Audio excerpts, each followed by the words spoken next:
வச்சிருக்கோம். நீங்க எங்களை குப்பை வண்டி வந்துருக்கு குப்பைக்காரமா அப்படின்னு சொல்லுவீங்க. குப்பையை யார் போடுறா?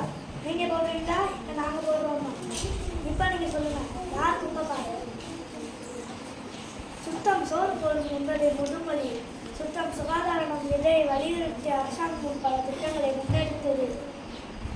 அவற்றில் ஒன்று தூய்மை இந்தியா திட்டம். கோவிட்-19 காலகட்டத்தில் ஊரடங்கு சட்டம் முழுமையாக அமலில் இருந்த நிலைகளில் மருத்துவம், காவல், தூய்மை பணியாளர்கள் அயராது பாடுபட்டனர். தூய்மை பணியை உண்மையான பணி, தூய்மை மகத்தான் பணி.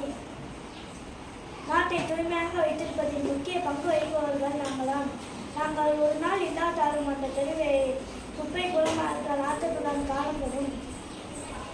நிலவில் இறங்கி ஆராய்ச்சி செய்யும் அளவிற்கு அறிவியல் முன்னேறிய நம் நாட்டில் இப்போது கூட சேஃப்டி டேங்க் இறக்கி மனிதனை சுத்தம் செய்வதால் விஷவாயு தாக்கி இறந்து போகும் மோசமான நிகழ்வு நடைபெறுவது வருத்தத்தக்கது. நீங்கள் எத்தனையோ பிள்ளைங்க படிக்கின்றன. நீங்கள் எங்களுக்கு பாதுகாப்பு கருவிகளை கண்டுபிடித்து கொடுத்தீங்கன்னா பாதுகாப்பான முறையில் இந்த ஊரையும் நாட்டையும் சுத்தமான நாட்டாக மாற்றுவோம். வணக்கம்.